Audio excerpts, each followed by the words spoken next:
Bonjour et bienvenue dans l'univers d'Aloe Vera Atmosphère. Ici, nous parlons de bien-être, de santé, d'Aloe Vera, de business et plein d'autres sujets autour du mieux vivre et du bien-être avec un ingrédient surprise que je vous laisse découvrir à l'écoute. Aujourd'hui, j'ai un seul mot, prenez courage. Prenez courage, oui, prenez courage. Étant donné que nous parlons beaucoup de santé, de corps physique plus précisément, bon, j'allais dire de santé physique, mais pas que, mais je dirais du corps physique. Je ne vous apprends rien en vous disant qu'il y a des périodes dans notre vie où nous ressentons un peu plus par rapport à d'autres saisons de la vie des lourdeurs. Oui, ces lourdeurs peuvent être dues à, par exemple, une maladie.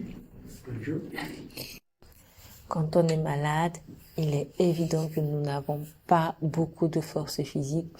Cela peut être aussi dû à un état émotionnel négatif. Par exemple, nous sommes tristes, nous sommes en deuil, nous sommes en tension, nous sommes très inquiets. Bref, il y a multiples raisons qui peuvent expliquer des lourdeurs. Voilà, parfois, surtout pour les femmes, ça peut être simplement hormonal. Hein. Quand vous êtes dans votre période menstruelle, oui, vous avez bien souvent peu d'énergie par rapport à d'autres personnes qui ne sont pas forcément dans cet état-là, ou alors par rapport à d'autres saisons de votre vie, tout simplement.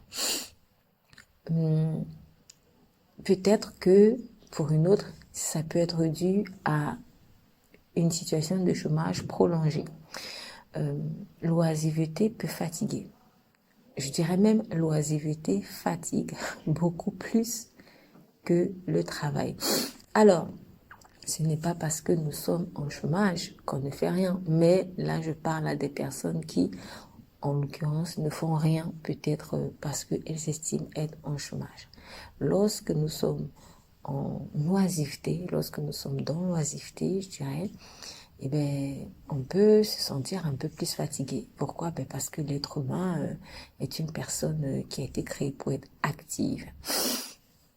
Donc, quelle que soit la raison de votre lourdeur, eh bien, je vous inviterai, je m'invite moi-même et je nous invite tous à prendre courage. Oui, prenez courage. Peut-être que vous n'avez pas envie de vous lever ce matin, si vous êtes en train d'écouter ce podcast le matin, pour aller au travail pour une raison ou pour une autre. Peut-être que votre travail, excusez-moi l'expression, vous saoule. Peut-être que c'est le temps de changer, qui sait, peut-être que c'est le temps de passer à autre chose. Ou alors vous avez des collègues ou un employeur qui est très difficile. Voilà, et ça crée une ambiance assez lourde. Ça ne vous donne pas envie de vous lever le matin. Prenez courage, prenez courage. Ne laissons pas ces énergies négatives dicter notre attitude, dicter notre mood. Non, ne laissons pas ces énergies négatives dicter notre mood. Ne laissons pas cette situation difficile peut-être à la maison, dans votre foyer, avec les enfants, un ami, une amie, également casser votre mood. Prenez courage.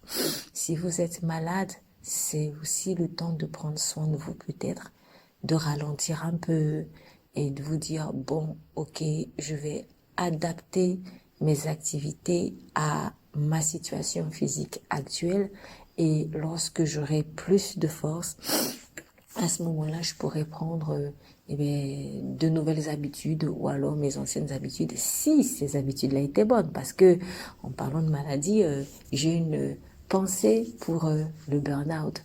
Nous sommes dans une période où le taux de burn-out est vraiment en croissance. Et ça, c'est un signe d'alerte. Faisons attention. Prenons soin de nous. Nous ne sommes pas sur terre en course avec quelqu'un. Nous ne sommes même pas en course avec nous-mêmes, j'ai envie de dire. Nous ne sommes pas appelés à courir ça et là constamment. Ce n'est pas bon pour nous. Ce n'est pas bon pour notre esprit. Ce n'est pas bon pour notre âme. Ce n'est pas bon pour notre corps. Donc attention au burn-out. Si vous n'êtes jamais tombé en burn-out, eh bien, c'est le moment peut-être de prendre vos précautions. Si vous êtes déjà tombé en burn-out, c'est le moment de réfléchir et de réadapter votre façon de faire. En tout cas, voilà, si vous ressentez des lourdeurs, vous n'avez pas envie de faire ci, vous n'avez peut-être pas envie de faire cette démarche administrative, prenez courage. Prenez courage. Oui, il y a souvent on n'a pas envie, il y a des situations qui arrivent qui font que, oh là là, franchement, j'ai pas envie. Encore se lever à 7 heures, encore se lever à 6 heures, encore se lever à 4 heures, j'en sais rien. Prenez courage. J'aime bien souvent me fortifier avec cette parole dans la Bible. C'est dans Philippiens 4, verset 13 qui dit « Je puis tout par celui qui me fortifie ». Eh bien, c'est Paul qui est serviteur de Jésus-Christ en tant qu'apôtre qui explique que quelle que soit la situation qu'il vit, qu'il soit dans l'humiliation ou alors qu'il soit dans l'abondance, il a appris à être rassasié, à avoir faim et être dans à être dans l'abondance et à être dans la disette. Il le dit dans Philippiens 4, verset 12. Et par la suite, il dit donc au verset 13, « Je puis tout par celui qui me fortifie. » Je puis tout par celui qui me fortifie. Autrement dit, je peux faire tout ce que j'ai à faire par Dieu qui me fortifie.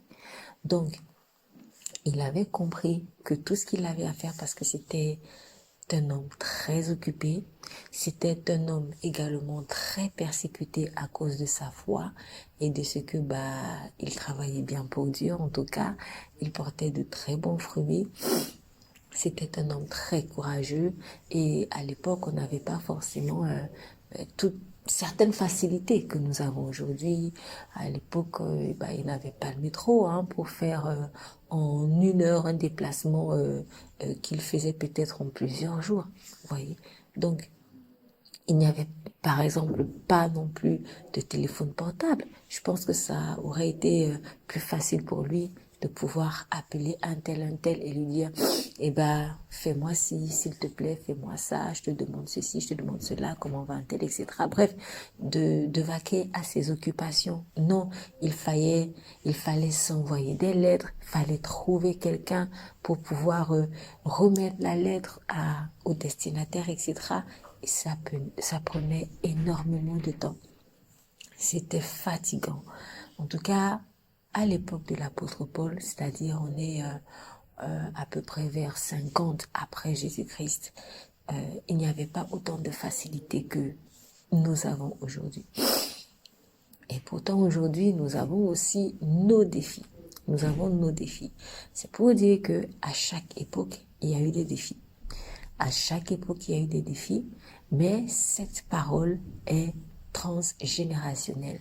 Elle traverse le temps. Oui, elle est transgénérationnelle et elle est intemporelle. La parole de Dieu est intemporelle. Donc, quand il dit « Je puis tout par celui qui me fortifie », autrement dit, je peux tout faire par Jésus-Christ qui est en moi.